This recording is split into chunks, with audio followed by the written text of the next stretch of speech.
Everything is predicated upon a single source of truth and really accurate, clear, concise, fresh provider data. And it's garbage in, garbage out, and it flows all the way downstream. Many of you may not have ever heard of us. We're kind of the Intel inside. PNC Bank is a customer, TriZetto is a customer, Novolont is a customer, and they're all here. But inside, we're routing a lot of the provider data to the appropriate endpoints and then bringing it back in. And as it relates to no surprises, that's precisely what's going to be required. We focus on really everything prior to the physician engaging with the insurance companies to provide care to patients. It's probably the simplest way to say it. We help them through all those processes to be in business together, all the administrative workflows. Our platforms automate that process between the providers and the payers. That's usually a very laborious and manual task on behalf of them. On average, a provider works with 20 to 25 different payer organizations in the country, so you can imagine the amount of churn that they incur. But through all the years of us doing that, we've now worked with about 80% of all provider organizations in the United States. So we've accumulated quite a bit of information that's very useful in how we go about our business. And that information is what helps empower the work we do underneath the hood around the data side of the business that we'll be talking about today. Hi everyone, Brian Marsella. I felt like a little bit of a fish out of water at this conference because nobody in my life would call me technologically savvy. My wife would certainly say I don't do anything standardly. I have a tie on, and I'm sure none of you have heard of my company. But hopefully I can share a little bit that will be helpful to you. I've been in the industry for over 30 years, mostly on the large carrier and consulting side. I've also been the board chair of at FQHC, so I've seen a lot of this churn in the industry from a lot of different directions. I've now become, for about the past year, I've been the president of HPS, which is a very small PPO network in the Wisconsin marketplace. We actually mainly focus on the eastern border of Wisconsin, compete very favorably with any network that can be rented so that third-party administrators can utilize us to sell to self-funded employers. We started as the entity that wanted to simplify the healthcare system for patients. So, if you go get a surgery, you might get 5 different bills, and you're going to get them 4 to 5 times from the providers. You're going to get 5 EOBs. You have to try and match them up. You're not really sure who to pay, how to pay, or when you owe it. We've built a single explanation of benefit billing system that you get something that looks more like a credit card statement. So we've really simplified things for the patient. We also realized that as high deductible plans were increasing, that became a shift to the providers and to the members. Now the providers are now spending more money to collect less. And so we built a system where we pay the provider both the employer and the employee portion of the bill. And that's allowed us to have really strong relationships with these providers, really strong NPS of 75 compared to the industry norm of below 25.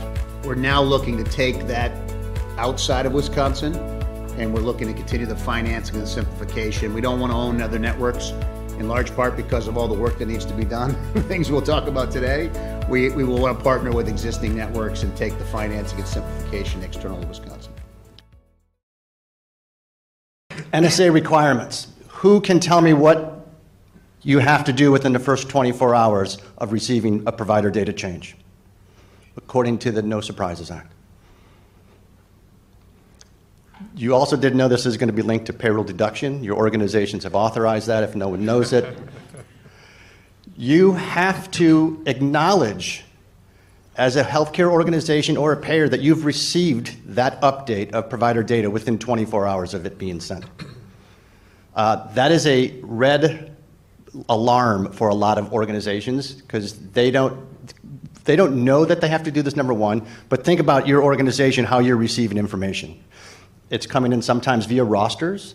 It's sometimes coming in via Salesforce instances. It's sometimes coming in via Jira tickets, via fax, via text, via email. How are you supposed to notify that provider organization that, yes, we received your information? Who knows what you have to do within 48 hours? Are there any payers in the room? Okay. What do you have to do with that received data within 48 hours? Correct. You've got to update your member-facing directory within 48 hours of that new information. And this is where we talk about member scores, patient and member experience, and the amount of incorrect data that is member-facing directories is off the charts. And this is where a patient will tell you their grievance that says, hey, it says on your website that you're seeing new patients. Oh, the website's wrong. Or it says that you're in my network. Oh, that's wrong as well. And so now that member experience has just gone downhill at a light speed pace. And last but not least, who can tell me what you have to do within 90 days? There's going to be fines on this very soon, not from us, but CMS is salivating at this. You have to attest that your provider your provider directories are up to date. Now, we've talked about attestation, or there's been discussion about attestation this week in a lot of the different breakouts. One thing that wasn't discussed is true or false. Attestation means accurate. False. Whew. There was a 50-50 chance you all did well. Correct. But you have to attest every 90 days that you've looked at this data, that this data is what you've received, that your directory is up to date. Doesn't mean your directory is accurate. And the same downstream member bad experiences can happen, where if you've got Dr. Cody who has 5 practice locations for pediatrics, and I've stopped seeing patients at one of the locations, but I haven't updated our directory, and that's still showing on the website of that pediatric practice or the directory for the payer, that's a bad outcome. And that's the sort of stuff that CMS is going to start fining on. Now, it remains to be seen when they are going to start fining again, because they started, but then everyone was in an uproar because they said there's no way we can comply with this. We don't have the bandwidth, we don't have the rails, we don't have the staff. And it was one of the questions that I asked on the WOVA app with regards to when do you think CMS will start initiating fines or renew the fines? Because we hear it all the time in the industry, I'm not doing anything until the penalties come. I don't have the time, I don't have the staff. When they start fining people, then we'll get our ship in order. So 55% of the respondents of that survey said they don't think CMS is going to do any penalty initiation in 2024. So this is another whole year potentially of no stick to cause any type of action. But the payers that are taking action now will be well ahead of everybody else because this is fairly easy from a Madaket perspective on what we do with provider data because it's all we do. And we've been doing it for over 12 years. So we'll get into the weeds now that you know what the requirements are, but think about it. This is, Eric said, this is everything that happens prior to the provider seeing a patient. So NSA compliance and organizational needs through the HPS lens, and Brian reached out to me over a year ago and said, we need your organization to help us because our provider data is fill in your own expletive. It was not pretty. So Brian, I'll let you talk a little bit about kind of what you experienced when you came on board. Yeah, so as I came on board, I actually had a little overlap with the prior president, which is kind of good to be able to do that. And he left me a listing of what he called big rocks. And under big rocks was compliance with NSA. And he said, yeah, we haven't done a lot with it. He said, we used to take weeks, if not months, sometimes to update things. We've improved that to somewhere in the, doing it within a week, but we haven't really, complied with the 2-day turnaround by any means. So I attacked that, and we actually took our staff and figured out how to deploy them to make sure that happened. We only have 100 hospitals. We've got 27,000 providers, and we've got about 700 contracts. So we're not large, and we'd only do commercial. But the fact that I had to have 2.5 people that were always on call to be able to do this will give you a sense, I think, what some of the other organizations that are larger are going to be dealing with. So we solved that, and I'm very confident we're meeting the 2-day turnaround time from that perspective. I then actually was doing an addendum process, and can't tell you how many times we got something back from the providers. We used DocuSign to send it out and said our name is off by slightly, or we now have a different address. And that made me really understand that we've got a lot of issues to do. I then actually had a financial hit come in. We had a hospital listed as having an urgent care and an emergency care at the same location, where they really only had emergency care. So guess what? Somebody went in. They went there and expected they were going to have it adjudicated as an urgent care versus emergency. I believe in stepping up when you've made a mistake. So we actually paid the differential between the urgent and care. That's when I said we got to get serious and figure out how do we how do we do this? Of our 700 contracts, about 20 of them come in as roster files. And, you know, we weren't even automatically uploading those technologically. We were manually adjudicating those. So I couldn't even, if they were pre-attesting to things, I couldn't even say for sure that we put them in the directory properly. And then all of the other contracts, and that accounted for almost 70% of our changes that would have to be made. The other 30% come in through 680 different ways, as Martin was saying. We get some in email, we get some via phone call, we get some through a Zendesk ticket. It's all over the place. And there's just no way with our technological system where we're trying to ramp that up to be able to do more payment outside of Wisconsin so that we can pay providers, both the employer and the employee portion, as I mentioned earlier. We just couldn't do this internally. And, you know, I have so many other needs within the organization of where to use our people and use our resources. So we did an RFP, and we looked at about 5 or 6 different entities, and we found that Madaket was going to be able to really do the most for us up front in actually helping us take these disparate ways that we were getting information and be able to pull that all together. I was a bit embarrassed to look at our portal, our website that had the network in it. And so we wanted to upgrade that significantly. And that's part of what we'll be doing with Madaket as well, as the source of data.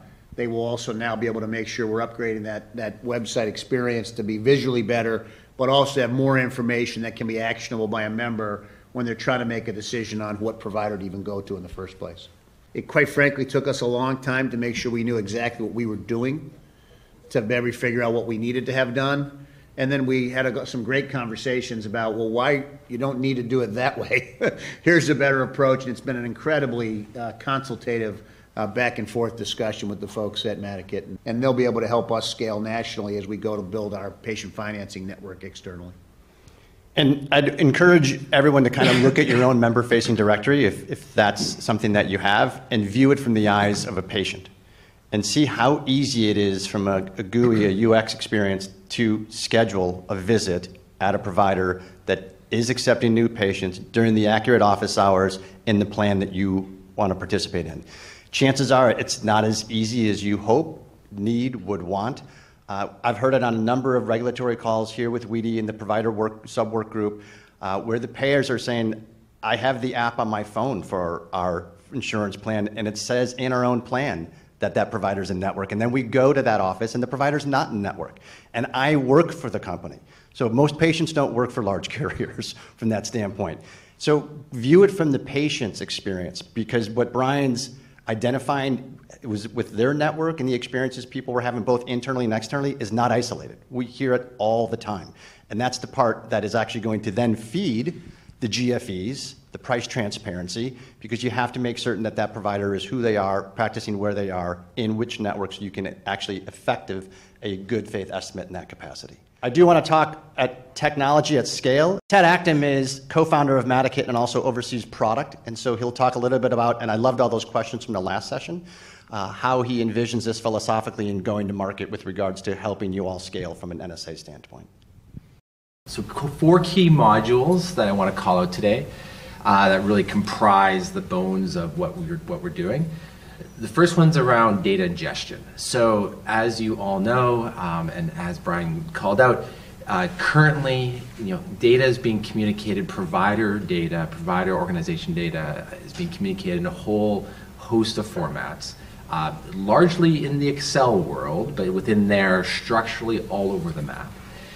It also comes in via fax, which gets converted into emails. It comes in just in the body of emails.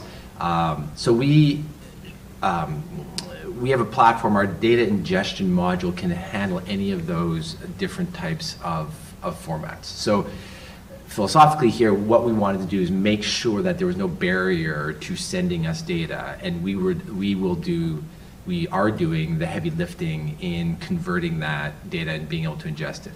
We take that and put it into a common sort of internal representation so that we can process it, right? So second module is really on processing, right? This is data curation. So we take all the data that's coming in and we score that data. So different sources of data have different levels of quality, and that's a very important attribute for us from the perspective of being able to determine what is the most recent or the highest quality data. And it's really quality accuracy that we're after. There's a correlation with recency, but not always. And as we start to expand the breadth of the data that we're ingesting, right? We, as part of our broader platform, outside of just HPS, we do, as Eric mentioned, we have to do a lot of transactions through our system. There's a lot of provider and organizational data coming in, and this is all transactional data that's being done on our system. So audit history and all that good stuff is sort of part of this module, and the output at this point can be used to power a public provider search directory, right? So we are going to stand up a new modern interface for HPS, but the actual value there, which is the curated data, that is coming out of this data curation module. Module 3, this is really around analysis, right? Look at KPIs, look at reporting. Martin's slide earlier around the 24, 48, and 90 days, right? Those are key performance indicators that we need to hit. We want to be tracking them, as well as from an HPS perspective, we want to give sufficient visibility so that they can see what's going on. But this is all at the analysis level, right? There's too much data under the hood. There's no way you can inspect it visually. What happens if one of those performance indicators does not meet expectations? And that's really our fourth module, and that's around data integrity and data completeness. So here is where we leverage Madaket's sort of experience around reaching out to the community, reaching out to provider organizations, providers, other intermediaries to complete the data to track down the missing data in order to hit the 90-day compliance, the 48-hour compliance, and so on and so forth. So there's a component there as well that historically in directories from an attestation or verification perspective, yes, there's been an attempt to handle sort of inbound data updates, but there are also lots of providers out there that have not been interacted with, touched in 2 years, 3 years. Now the data may still be accurate, but from an NSA perspective, we need to be able to verify that. So from an overall solution completeness perspective, that is also a critical component to fold in and report on and show analysis. And it also introduces, just to interject, not only is there data accuracy components from analysis, but for Brian's group it introduces, bless you, for Brian's group it introduces some business use cases as well. Well, if we haven't heard from a provider in 75 days and they're bumping up against that 90-day mark, what do we do as an organization? And then determining what are our outreaches. Is it 3 calls, an email, and then someone runs by the office to see if they're still alive? I mean, what is the use case for that? So do you have, Brian, some thoughts on some of the conversations that your group experienced in this whole process? Yeah, I think that we know we need to get closer to our providers, so this will be good. We didn't have any way of tracking when it was the last interaction with these providers by any means. Small staff. Again, we're under 50 employees overall. The other thing that's interesting about the NSA requirements is it doesn't actually say you have to pull them out of the directory after 90 days, right? There's still a lot of gray areas to exactly what you do, but we'll be needing to make business decisions on do we pull them out, but we could keep them in network if somebody happened to bump up against them. Do we wait 180 days? Do we go through the process? So there's still a little things that we have to go through and make sure we understand. But that's the kind of thing that'll be helpful to us. It might trigger me to make sure I have my provider relations team make an outreach. It might trigger to me to send out an addendum and try and find if we can get some engagement. So there's going to be all kinds of different ways that we'll use it. We are looking, to Madaket to really do the attestation and help keep us compliant, because that's a big piece of what we're not going to be able to do. But we have to. We ultimately own the relationship. We need to make sure that we're folding those two things together: the compliance and the fact that we want to make sure we have providers that enjoy being part of our network, that are treating our members properly, et cetera. Well, what's interesting in that conversation as well is that this rule is actually driving some of that provider conversation that hasn't really happened much at scale in the past, right? So We think of those large directories, especially in the large payer organizations that we've been involved with. Those conversations, when do you take someone out of the directory? How do you know that their location has changed if they haven't updated it? And then if you start to take on risk-based plans and some other stuff with your providers and you're assigning members out by zip codes or the different providers that you believe are part of those organizations that you are working with, and you fall through that process, and then you kind of find out 6 months later that, oh, by the way, they haven't worked here in a year and a half, and there's now a whole gap in that process. We see that quite often, and that leads to a lot of challenges both on all three sides, from a payment perspective, from a revenue leakage perspective on the provider side, and then from the member experience as they go through that process as well. Yeah, the other thing is adding a provider. And all of the groups that we went through the RFP process, none of them were really going to be able to share with us that if a provider was added, they were just going to analyze what we had in the system and was it accurate. And that was one of the things we really liked about Madaket is they would be sharing with us, look, we see that there's a new provider at this entity. And I think we're going to start seeing a pendulum of a lot of providers going back to trying to be independent. There was a huge groundswell of them going to work for the hospitals. I think you'll start to see that going back the other way. We definitely are seeing it in Wisconsin. And that's going to be, they're going to go away from being in a roster file, and they're going to go to being one of those one-offs, and we may need the interaction even more at that point. And it's interesting, Eric and Brian talked about adding a provider. We recently did kind of an adjacent project with a large clearinghouse that was curious if they could link NPI number to the appropriate fax number at the office. And they sent us a test case of 100 NPIs, and could we find the fax number so that they could correlate the two? And lo and behold, in doing that work, we would get in touch with the office via automated outreach and finally drill down to who we need to do that. Like, yep, the fax number is correct, but that provider is no longer here, hasn't practiced here in 2 years. So their data at the clearinghouse level was all, from its standpoint, it lacked the accuracy that they required. And when you think about the manual processes that an office administrator has engaged in over the years, that they'll just check 25 boxes on these plans that says, here's my address, here's the 5 locations that we're seeing patients. But when one of those locations changes, they aren't going back and updating 25 plans. So those 25 plans are sharing that information, and they're just sharing bad information because it's not accurate, it's not pristine, it's not a single source of truth. So that's what we're trying to solve here. We can have you compliant with NSA around provider data in 120 days. And you will never have to worry about it again. Make the move to Madaket.